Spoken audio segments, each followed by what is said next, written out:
Bonjour tout le monde, est-ce que vous m'entendez bien? Oui, c'est parfait. Bien contente d'être avec vous ce matin et avec Jean-Robert, Yann et Martin. C'est un plaisir de participer pour Manufacturier Exportateur à ce colloque. D'ailleurs, mon collègue Samuel Collat, que vous connaissez peut-être, est aussi ici. Ça me fait plaisir d'être là parce que, particulièrement avec le thème du panel d'aujourd'hui, je pense que c'est important. La question du lien entre la main-d'œuvre et la maintenance. On a fait un sondage récemment auprès d'entreprises manufacturières avec Léger et on le savait, là, mais on a été le revalider. L'enjeu de la main-d'œuvre demeure notre principal enjeu dans le secteur manufacturier. Le premier enjeu en importance avec des solutions différentes en fonction des entreprises, des régions et des types de production.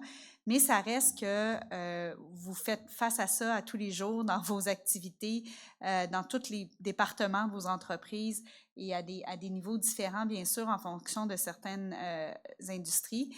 Donc, d'être ici puis de pouvoir faire le lien entre ça et la maintenance, pour nous, c'était important. Et évidemment, vous le savez peut-être, on a des réseaux manufacturiers chez MEQ, dont un sur la maintenance. Martin, Yann, notamment, font beaucoup, Jean-Robert aussi, partie de ces activités-là. Donc, d'amener cette expertise-là ici qu'on a autour de la table, je pense que c'est vraiment pertinent. Ça fait que moi, je ne veux pas parler trop longtemps parce que les autres, je les ai rencontrés une couple de fois en se préparant, puis je peux vous dire, ils ont beaucoup de choses à dire. Puis je pense qu'ils sont très pertinents. Ça fait que si ça vous va, je vais partir tout de suite, messieurs, avec les questions. C'est bon? Bon.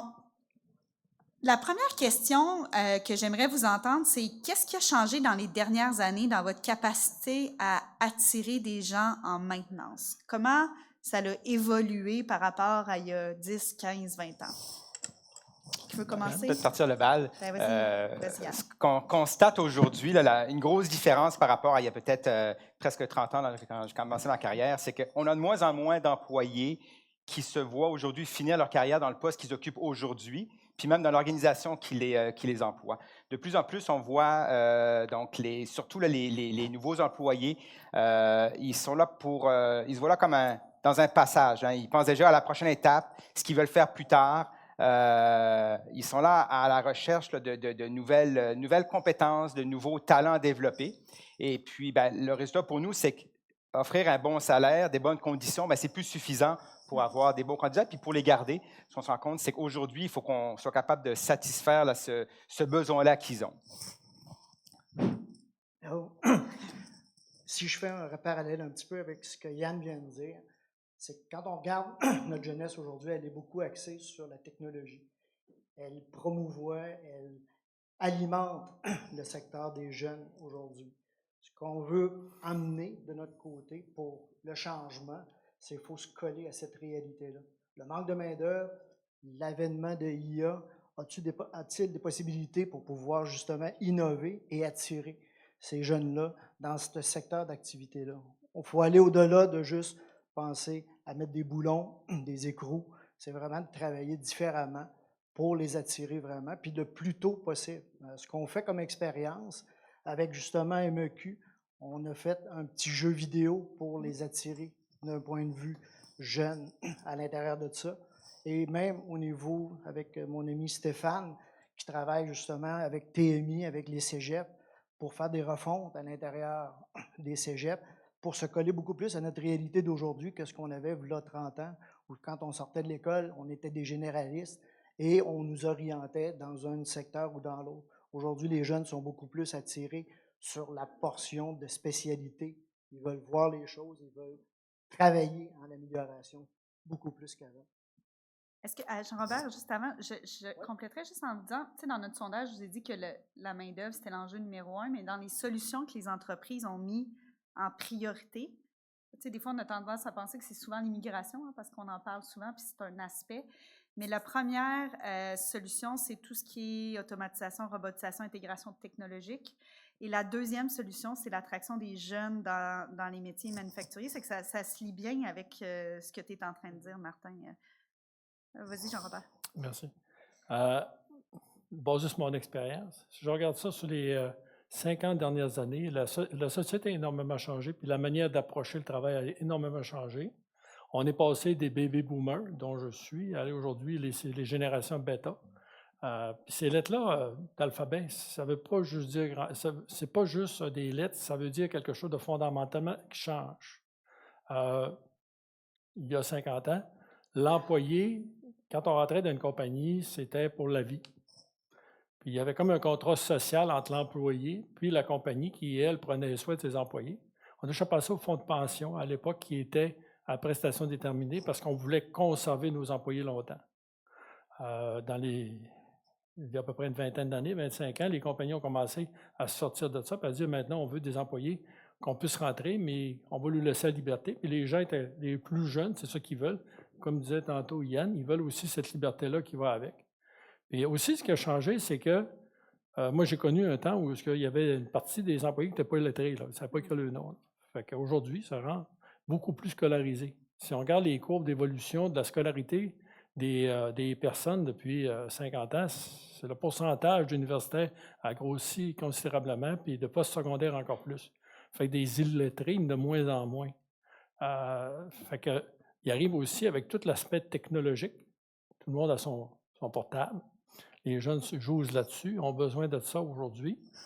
Pour rentrer moi, quand je suis rentré au début à l'Alcan, il n'y a pas de calculatrice. Aujourd'hui, vous ne rentreriez pas un jeune sans son ordinateur, même les mécaniciens, sans avoir accès à quelque chose sur Internet pour pouvoir faire des recherches. Ils vont avoir le téléphone portable. Puis ils sont habiles à jouer là-dessus. Donc, tout a changé, mais il faut aussi s'adapter à la manière de passer d'aujourd'hui des jeunes. Donc, c'est ça que je parle de plus gros défi pour la main-d'œuvre d'aujourd'hui, c'est d'être capable de reconnaître que c'est exponentiel, ça évolue de plus en plus vite. Aujourd'hui, l'IA devient automatique. On va voir sur Google tout de suite, il y a la réponse IA.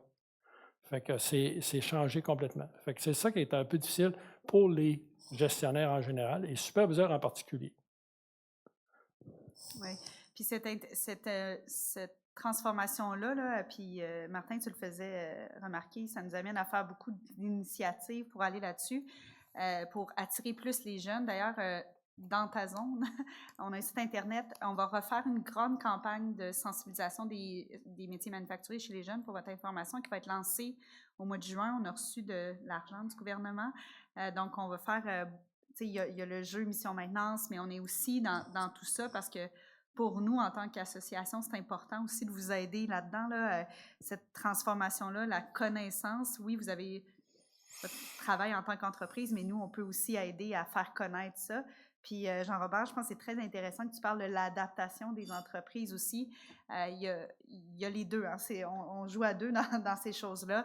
Dans le monde du travail, il y a la responsabilité des travailleurs, mais aussi des employeurs à s'adapter.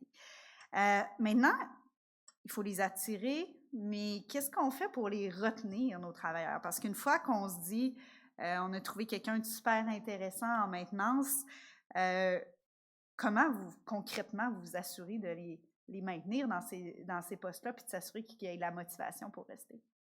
À partir de l'autre sens? On peut y aller. Okay.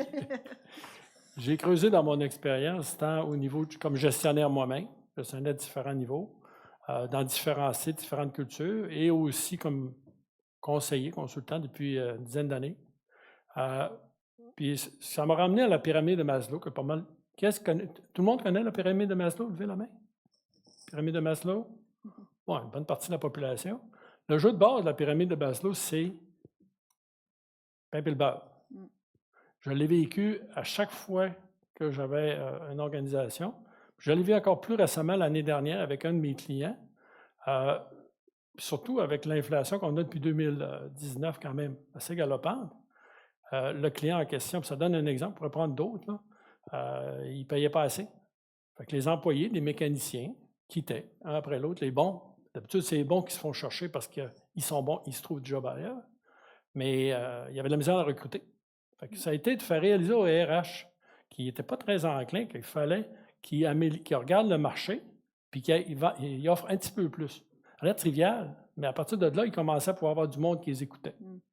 Puis là, on commence après ça, puis il y a toute la question de sécurité d'emploi. La compagnie a-t-il un avenir?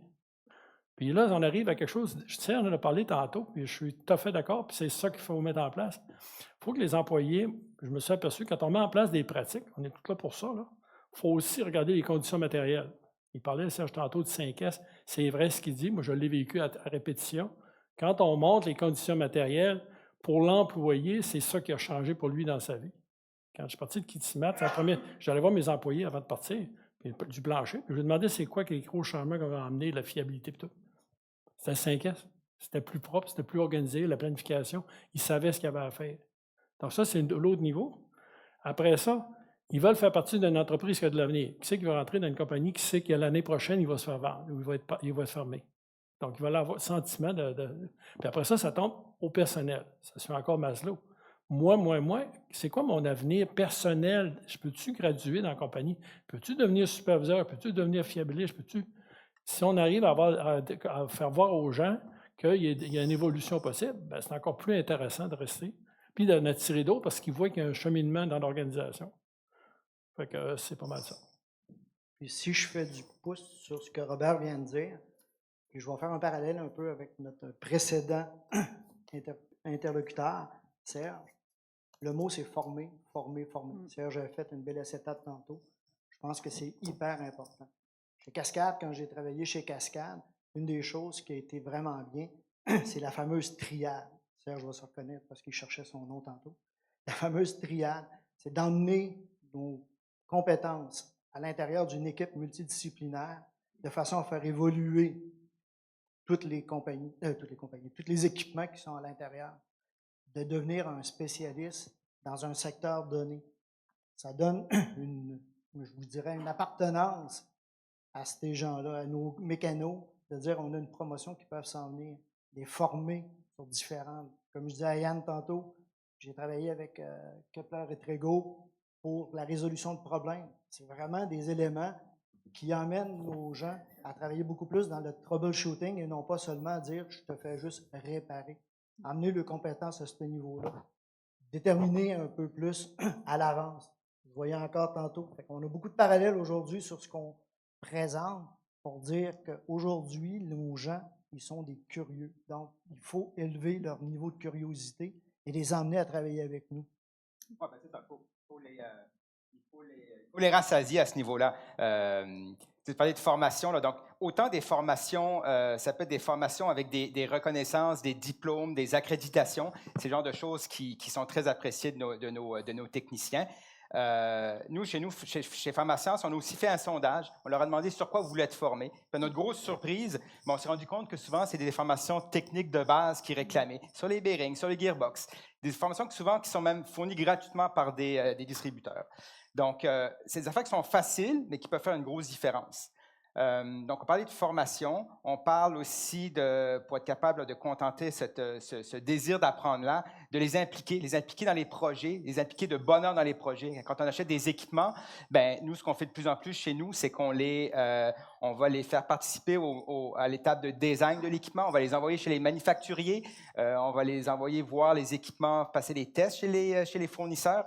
Donc ça, c'est le genre de choses c'est très formateur, c'est très apprécié de leur part. Et puis, je pense que ça peut être très motivant.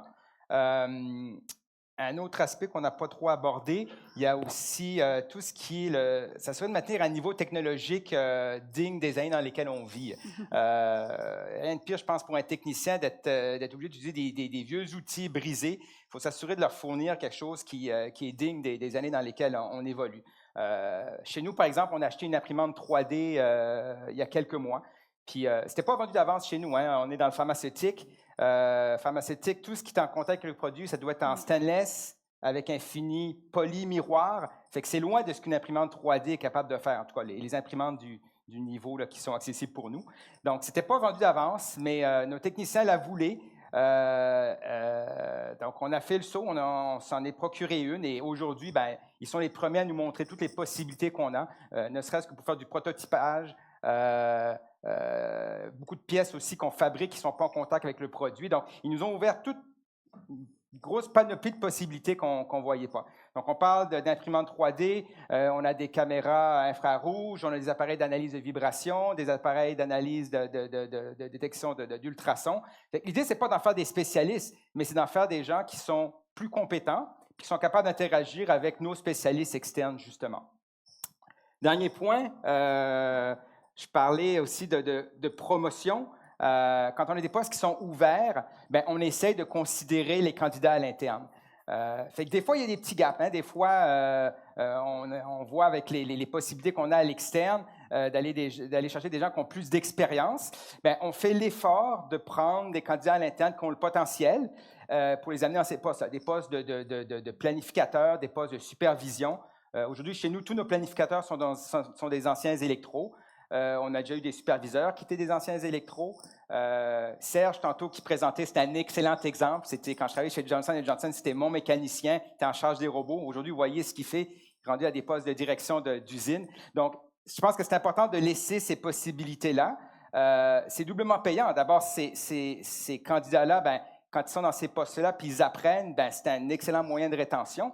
Puis tous leurs collègues, après ça, qui les voient aller, ils se disent, ben, peut-être un jour, ça va être mon tour à moi. Ils voient qu'il y a des possibilités d'avancement dans l'entreprise, il y a une ouverture. Donc, je pense que c'est doublement payant de faire cet effort-là, de considérer les candidatures internes également. Puis pour en rajouter un petit peu plus, ne pas hésiter de bien accompagner. Serge l'a dit tantôt. Hey Serge, on prend ta présentation et on la pompe.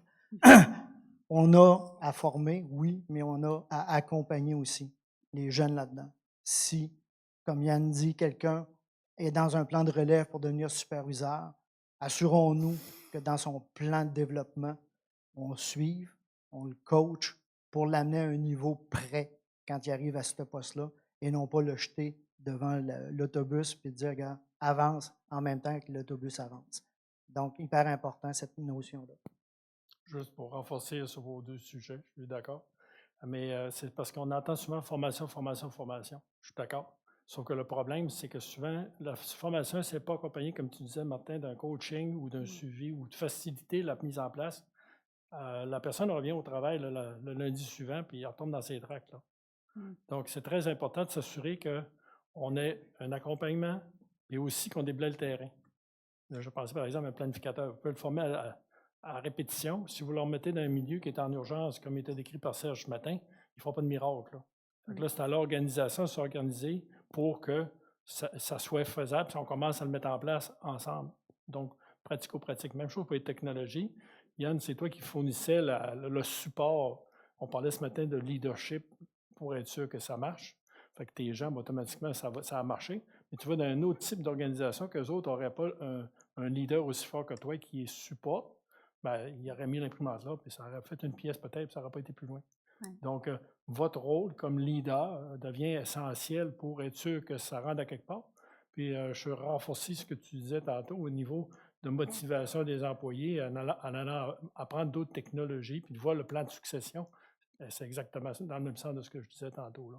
Okay. Dans la pyramide de Maslow, quand on parle du moi, puis je disais, qu'est-ce qui va être mon rôle dans le futur? Bien, c'est exactement là, on dit la même chose. Oui, puis je pense que c'est très intéressant ce que tu dis, Jean-Robert, parce que c'est vrai qu'on parle beaucoup de formation, mais c'est beau faire une formation si on n'a pas les... Si après ça, c'est oublié ou c'est mis de côté, puis que l'entreprise ne nous donne pas la possibilité d'appliquer ce qu'on a appris ou de progresser là-dedans. L'autre chose que je retiendrai, c'est peut-être l'implication, hein, que ce soit dans les technologies, que ce soit dans les projets. Je pense que c'est important que les employés qui veulent progresser puis rester, bien, on les accroche beaucoup en les impliquant aussi. C'est sûr qu'ils ne décideront pas de tout, on est clair, mais de les impliquer dans les processus, dans les réflexions, c'est toujours pertinent.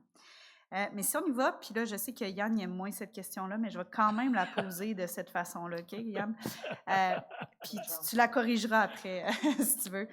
Mais dans les derniers... Là, on a dit des exemples qui ont bien marché. Y a-t-il des choses que vous avez arrêté de faire avec vos équipes de maintenance dans les dernières années ou que vous avez transformé, disons, dans les dernières années pour s'adapter à ces besoins-là? Ben, je dirais plus qu'on a rajouté des choses qu'on faisait qu'on ne faisait pas avant. C'est bon. Mais c'est l'affaire de base, offrir des bonnes conditions, ça c'est incontournable. C'est la base de la pyramide, là, ça on ne peut pas passer à côté. Mais l'attitude aussi, hein, il y a une époque où est-ce qu'on pouvait juste donner des consignes, puis on se disait, bon, ben, on donne des consignes, puis ça va se faire. Aujourd'hui, ça ne marche plus comme ça. On ne peut plus demander quelque chose, on ne peut plus s'attendre à nos techniciens qui réalisent un travail qui ne fait pas de sens pour eux. Il faut qu'ils comprennent pourquoi ils le font. Et puis, dans mon domaine, dans le pharmaceutique, c'est particulièrement vrai. Pharmaceutique, ce qu'on fait, on doit le documenter. Puis la documentation est aussi importante que l'action qu'on pose.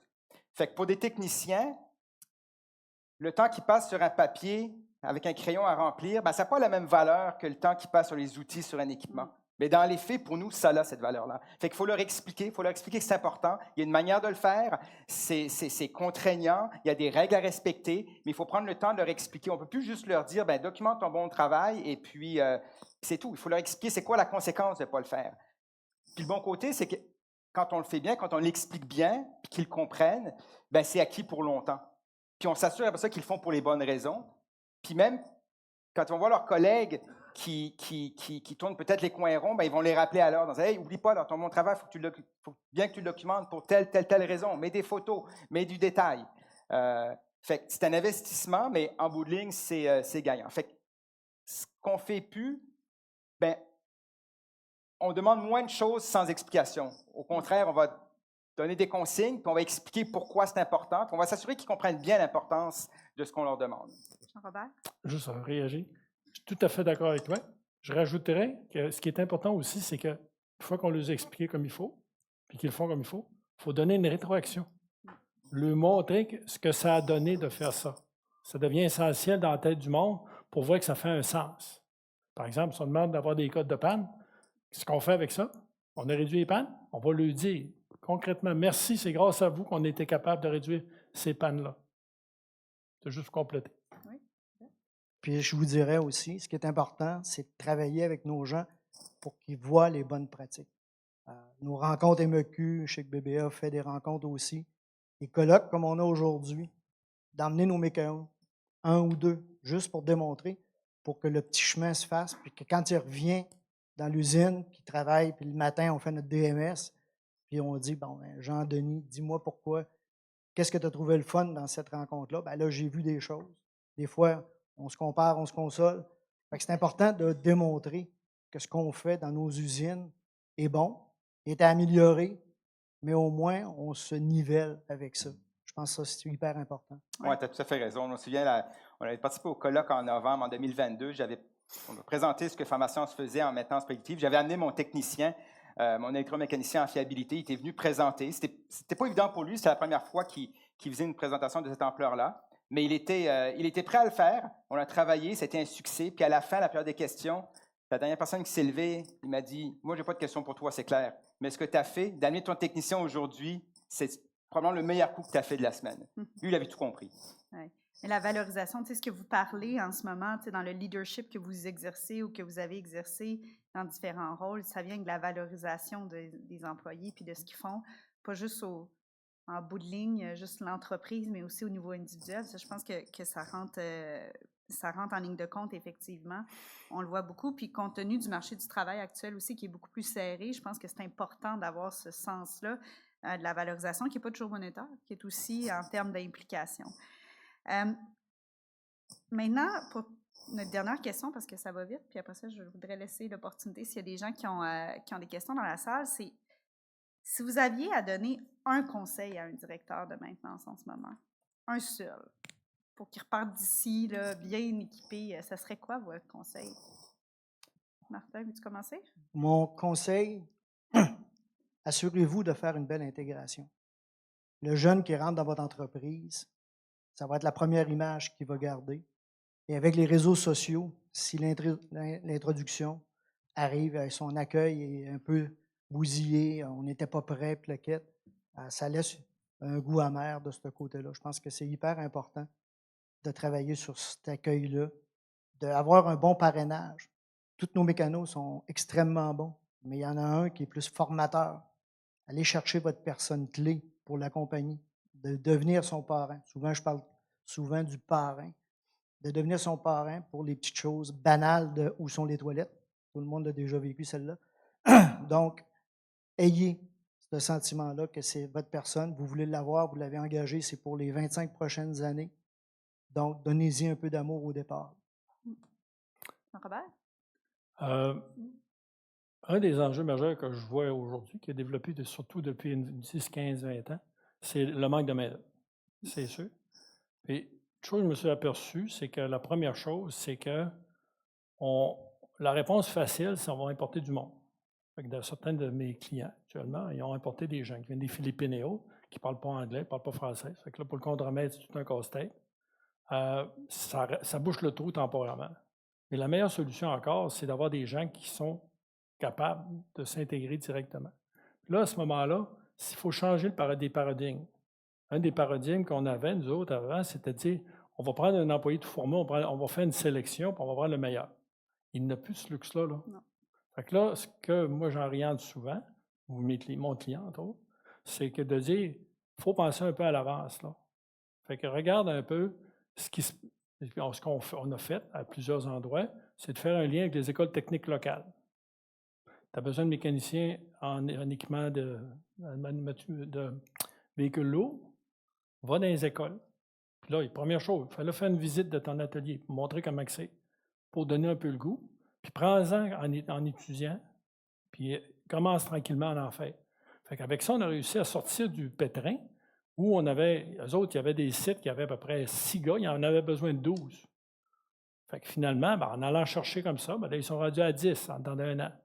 Mais je vous retourne. Moi, ce que j'avais fait dans certaines de mon travail que j'avais, c'était assez gros. J'avais même une école, j'appelais ça l'école, d'apprentis. On avait nos propres enseignants, puis on faisait nos apprentis, puis sur 60 au total, il y en a peut-être 10-15 qui allaient rester à la fin. Fait qu'il faut pas avoir peur de devenir un moteur pour attirer les gens puis aller les chercher où ce qu'ils sont. Peut-être un point avant que Yann saute dans la reine. Si j'avais une question pour vous, vous avez 2 CV. Un CV d'un jeune hyper technique. Lui, il coche toutes les cases en termes d'hydraulique, en termes de mécanique, électrique. Puis vous avez le même jeune qui est un petit peu moins au niveau qualification, mais il a une attitude pour sauver le monde. Lequel vous prenez? 2.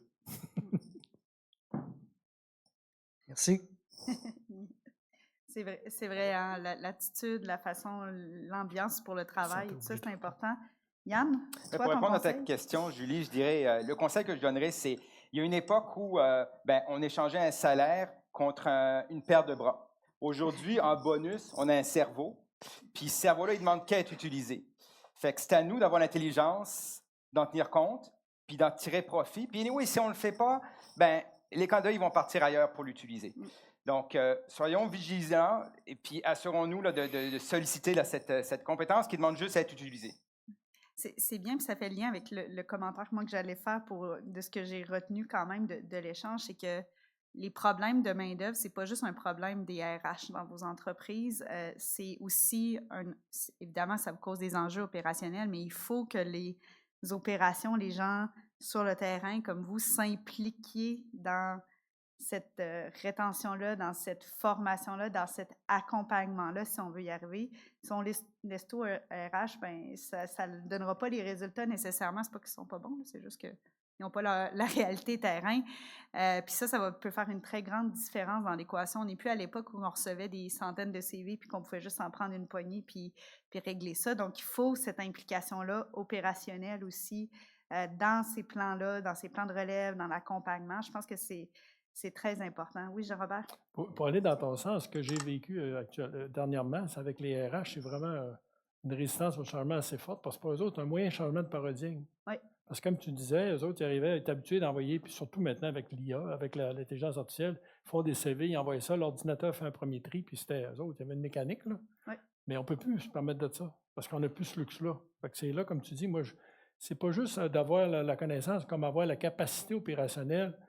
On a la shop, on peut, nous autres, dire on va accepter d'avoir 1 ou 2 pas supplémentaires, on va aller les chercher, puis on va les mettre en place. Alors que les RH n'ont pas cette vision-là ou cette option-là. Ouais, c'est vrai, mais c'est un changement de culture pour les entreprises, effectivement. Je pense qu'il faut le voir dans cette transition-là du marché du travail, puis avec la population qui vieillit, il faut qu'on s'habitue aussi à ces difficultés-là. On n'est pas dans un pic démographique intéressant pour aller chercher de la relève, c'est qu'il faut s'adapter. Avant de quitter, est-ce qu'il y aurait des gens qui auraient des questions pour nos intervenants? Est-ce quelqu'un qui est prêt? Non? Vous êtes tranquille? Ah, on va commencer là, puis après ça, il y a un micro si tu veux t'avancer aussi. Moi, j'aurais une question. C'est, je suis sûr qu'il y a beaucoup de gens qui ont des enfants. Je veux revenir à la question de l'attractivité. C'est quoi le rôle d'un parent dans cette attractivité vers le domaine des manufacturiers? Parce qu'on s'entend qu'aujourd'hui, avec un cellulaire, devenir influenceur, gagner de l'argent, avoir une gratification instantanée, c'est assez facile. Mais comment est-ce qu'on fait ce changement? Puis c'est peut-être pas juste au niveau de la famille, il y a aussi beaucoup d'autres structures, l'école et autres. Mais tu sais, nous, on a un impact direct sur nos enfants. Qu'est-ce qu'on leur dit et comment est-ce qu'on peut les influencer à aller vers ce domaine-là? Je peux peut-être te dire, moi, ce que je sais qui ne marche pas. J'ai 4. Puis j'ai bien essayé, surtout mes 2 gars, j'ai essayé des. Il y en a un même qui a fait sa technique génie mécanique. Ni un ni l'autre a été intéressé à aller du côté mécanique. Fait que je peux dire ce qui ne marche pas, là. J'ai essayé de les motiver, de leur montrer. Ils ont même visité où je travaillais, etc. Puis là-dessus, je peux vous dire, j'ai pas réussi. Martin, tu avais quelque chose à T'as-tu dire? mieux réussi? Oui, j'ai réussi avec mon gars Bravo. de ce côté. Ma fille, j'ai pas réussi, elle est en RH. Justement. Non, On ne lui dira pas ce qu'on a dit sur la RH. Hein? mais tout le monde, tous ceux qui me connaissent le savent. Ce que je peux te dire, par exemple, c'est sans influencer. Tu vois tôt ton enfant, quelle sorte de curiosité il a. Le mien, il avait une curiosité maladive sur les blocs Lego, sur les camions, où il les démontait puis les remontait, où il y avait toujours un besoin de plus. Aujourd'hui, il est mécanicien de machinerie lourde, fait il a développé ce sentiment-là jeune, puis on l'a promu justement là-dedans. Et on avait toujours des blocs Lego à y donner à sa fête. On a toujours joué de ce côté-là. Je n'ai pas influencé, mais j'ai supporté sa curiosité en l'emmenant de ce côté-là. Oui, j'ai essayé de l'emmener au cégep, mais non. De cette fois-là, puis ça a super bien été. Mais je pense qu'on a une obligation. Il faut qu'on fasse la promotion de ces métiers-là, parce que si nous, on ne le fait pas, il n'y a personne qui va le faire à notre place. Puis il y a comme une vieille image qui est ancrée dans l'imaginaire de tout le monde, où est-ce que le domaine industriel, c'est sale, ça pue, ben, c'est pas ça la réalité aujourd'hui. Puis je pense que c'est à nous d'en faire la promotion. Ça ne marchera pas toujours. Moi aussi, j'ai 2 enfants. J'en ai une qui était dans une autre direction, mais il y en a un qui a suivi la voie. Puis si je n'avais pas été là, si je ne l'avais pas informé, pas mal certain qu'il aurait été dans une autre direction, parce qu'il n'y aurait personne d'autre dans notre famille qui l'aurait guidé en disant hey, c'est une possibilité. Mais à force d'en entendre parler, il a eu la curiosité, il a été à des visites, et puis ça a cadré avec, ses aspirations. Donc, je pense qu'on a une obligation, nous, d'en faire la promotion, parce qu'il n'y a personne d'autre qui va le faire à notre place. Oui, puis Johan, je suis d'accord aussi. Là. Moi, je pense qu'on a un enjeu de société, là, puis j'ai déjà écrit des lettres ouvertes là-dessus. Il faut arrêter de dire que tu n'es pas bon à l'école, tu vas en formation technique, tu es bon à l'école, tu vas à l'université. Il faut arrêter ça. Là. Il y a des jobs super intéressants. Il faut en parler beaucoup plus. J'ai rencontré d'ailleurs l'ordre des orienteurs à ce sujet-là pour leur dire arrêtez de dire ça. Là, on est tannés, là, on a besoin de monde. Puis il faut laisser à nos jeunes, au moins qu'ils aient la connaissance des opportunités. Après ça, ils feront leur choix. On ne peut pas tordre des bras, mais s'ils ne connaissent pas nos secteurs ou nos opportunités, ils ne nous verront jamais comme une option. Puis ça, c'est un travail de société, que ce soit les gouvernements, les écoles, les conseillers en orientation, mais vous aussi, de leur ouvrir les portes. Je pense que c'est vraiment important. C'est comme un thème qui m'anime un petit peu, ça fait que je ne vais pas parler trop longtemps. Mais il y avait une question là-bas, puis après ça, on va passer ici, si ça convient. Puis oui, on est investi chez MQ là-dedans parce qu'on sait que c'est difficile pour vous. Ça fait que de vous donner un coup de main, c'est aussi ce qu'on fait de ce côté-là. Bonjour tout le monde. Ma question possiblement va chercher Serge Doucet. J'ai bien apprécié ta présentation. Je vous mets un petit peu dans le contexte. Moi, il y a une vingtaine d'années, j'arrive au Québec comme directeur de maintenance de Lafarge, que vous connaissez possiblement. J'ai fait 5 ans de directeur maintenance à Lafarge Algérie. J'arrive au Québec pour être directeur maintenance pour Lafarge. Alors, j'arrive au Québec. 1 mois après, on m'amène, avant que je fasse directeur de maintenance, on m'amène à l'espace Félix Leclerc, que je pense que vous connaissez tous, à l'île d'Orléans. Moi, je ne connais rien de Félix Leclerc. Donc, je visite l'espace. Puis, tout ce que j'ai apprécié, c'est les fleurs et le vin qu'on nous a servi. C'est par la suite que j'ai compris, il m'a fallu 5 ans pour comprendre que les chaussures qui étaient là, ça fait référence à une chanson, mes souliers ont beaucoup marché. Donc, j'ai appris ça. Alors, en parlant professionnellement, donc, pour faire directeur de maintenance, il m'a fallu faire 1 année chez Pharmation, justement, comme mécanicien de machine fixe. Et j'ai apprécié lorsque vous avez soulevé le point qu'il faut documenter ce qu'on fait. Donc, il y avait une culture d'entretien, une culture de maintenance. Je voulais que vous me disiez qu'est-ce qu'on fait réellement, parce que là, on voit beaucoup de migrants qui arrivent, qui travaillent, qu'est-ce qu'on fait réellement pour inculquer la culture de maintenance, surtout de fiabilité, parce que c'est un gros mot, fiabilité. Merci. Un de vous peut Qu'est-ce qu'on commencer? fait pour inculquer ça? Je dirais que chez Pharmascience, le trois quarts de nos employés techniques ne sont pas nés au Québec. Mon patron a suivi le même parcours que vous. Fait que, moi, je dirais qu'ils viennent déjà avec ce bagage-là. C'est ce qu'on observe. Fait qu'ils ont déjà cette expérience-là. Moi, je ne sens pas qu'il y a un gap à combler. Je pense que le défi s'applique autant à nos employés qui ont étudié ici qu'à ceux qui viennent de l'extérieur. Là, le virage vers la fiabilité, je pense qu'il s'applique à tout le monde. Et puis, je ne sens pas qu'il y a un effort supplémentaire à faire auprès des employés qui sont arrivés au Québec plus récemment. C'est ma perception. Moi, je renforcerais, mon vécu, c'est que des collaborateurs qui viennent de pays étrangers, d'un peu partout dans le monde, bien souvent ont déjà une bonne base en fiabilité. Ça fait que ça dépend d'où ils viennent. Tu peux en avoir qui viennent du même pays, mais qu'à côté, c'est comme ici au Québec, c'est comme ailleurs. Il y en a qui ne s'étaient pas avancés, puis il y en a d'autres, s'ils viennent, puis ça donne de même, puis on les a choisis parce qu'il y avait une bonne base. Merci. On va, la dernière question. Donc, oui, allez-y. C'est pas tant une question. Je vous partage quelque chose. Je suis un ancien enseignant en formation professionnelle dans le domaine du véhicule lourd. Vous parliez tantôt d'aller dans les écoles pour recruter. Oui, allez-y.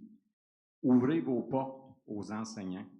Quand j'étais enseignant, on a de la difficulté à se tenir update, mise à jour, les nouveaux équipements. Les écoles sont pauvres, pas de budget.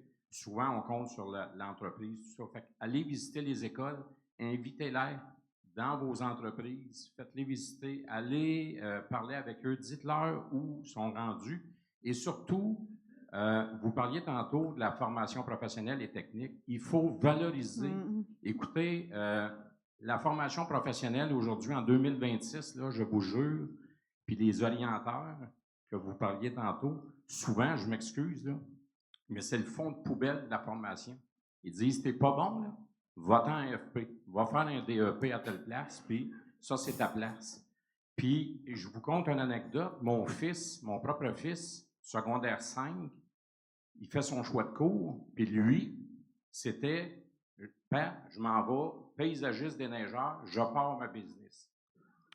Il fait son choix de cours, la journée qu'il fait son choix de cours, et la prof d'orientation passe le formulaire du cégep, et mon fils dit, non, madame, j'en ai pas besoin. Elle dit, ah non, pourquoi? Elle dit, je m'en vais faire un DEP en aménagement paysager. Ben, elle dit, mon Dieu, Rémi, elle dit, tu mérites bien mieux que ça. Il dit, je m'excuse, madame, mais il dit, je veux pas être insultant, mais il dit, peut-être qu'un jour, vous n'aurez pas les moyens de me payer pour aller faire un job chez vous. Puis aujourd'hui, il a 28 ans, puis il a 5 employés, il a sa flotte d'équipement au complet, tout ça, puis il est très performant. Puis, fait que valoriser autant aux techniques aussi, parce que je suis allé dans les cégeps souvent, tout ça, puis souvent, ces formations-là sont pas valorisées, puis il faut attirer des gens. Je travaille avec des comités sectoriels aussi. Puis les comités sectoriels, actuellement, font énormément de publicité justement pour attirer ces gens-là, les jeunes. Puis aujourd'hui, les jeunes, ils ont tellement de possibilités de formation, là. Le panier de services, là, il est tellement énorme qu'il faut se démarquer. Un excellent commentaire. Monsieur Robert. Pour info, il y a 2 semaines, j'étais à l'usine d'Anjou, de Guy, puis il y avait le professeur avec 12 étudiants qui étaient en train de faire le tour du garage.